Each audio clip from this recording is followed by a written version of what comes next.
Hello, in this video I would like to show you the new graphic tablet from Huion, the H640P.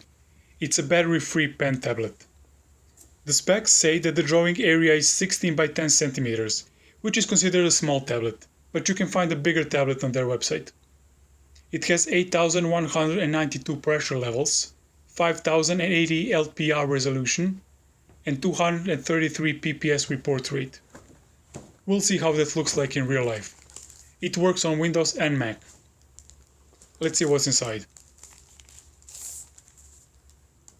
It is a clean looking tablet. It's very thin and light. The tablet has these 6 programmable buttons on one side, which is easily accessible.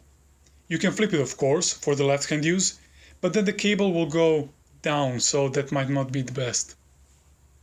Active area of 16 by 10 centimeters is marked by these corner circles. The buttons have these little nibs on center of each group so you can feel them without looking. On the back, we have these pads to prevent sliding on your table. The stylus looks very similar to Intuos Pro stylus that I have been using. It is thick, which is a good thing, and the bottom half is made of some rubbery material so it doesn't slip. It doesn't require batteries, and it doesn't need charging, so you don't need to plan ahead your drawing sessions. Or, if you use it as a complete replacement for the mouse, you'll be happy you got a stylus without a battery. No battery also means that it is extremely light. It has these 2 buttons, which is important, although I wish the top one was a little softer, but it may soften up after a few weeks. There is no eraser on the back, but as I mentioned in my previous video, I used keyboard button for that, or one of the side buttons, when I need to erase something, as it is faster than flipping the stylus every time. The great thing is that the pen tip has a spring. It's only a millimeter or 2 of movement, but you can really feel it while drawing. The not so good thing about it is that the tip can also move horizontally a bit. Since the pen reacts to the pressure that way, it will also mean that you will have to hold it at a higher angle. I have a very light hand when drawing, and at first I couldn't make it work with a lighter stroke, because I'm used to holding the stylus like this. But then I realized the thing about the angle, and now even the weight of the stylus is enough to draw. The tablet itself is very thin, about 10 millimeters, and it has a smooth surface, so it doesn't make much noise when drawing, and that's what I like. It only has stylus digitizer, so it doesn't support touch. If you need a touch support, you'll have to go with a different tablet.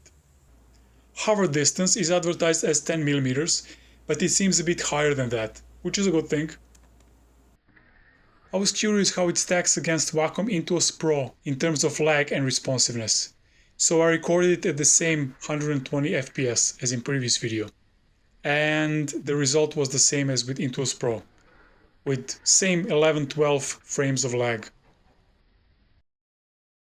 The software can be used to program buttons. The first button for me is undo, of course. This pressure sensitivity adjustment is the most important thing to adjust. Try to draw a gradual line in your favorite software while changing the profile between strokes until it feels right. Don't forget to click apply between changes. Even though I draw light, I had to move the slider to hard side. But for ZBrush on a different computer, I had to move it to the soft side a bit. I'm not able to verify that it actually has 8000 levels of pressure, but the most important thing is that you can adjust it so the pressure feels linear and the stroke thickness is predictable. Some software had issues when Windows Ink was on, as it would interpret stylus touch down as a click and ruin the beginning of each line, so I had to turn this off.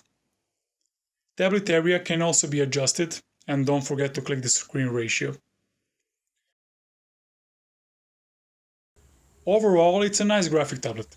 The highlights for me are the comfortable and light battery-free stylus with a tip on a spring, and that the tablet has enough number of buttons on one side. The bad thing is that the angle for holding the stylus was a bit too high for me, so I will need to adjust the way I'm holding the stylus from now on. In the next weeks I will post some ZBrush sculpting time lapses with this tablet. That's all. I hope it was helpful, and if you have any questions, check the comments and ask if it wasn't asked before. Cheers.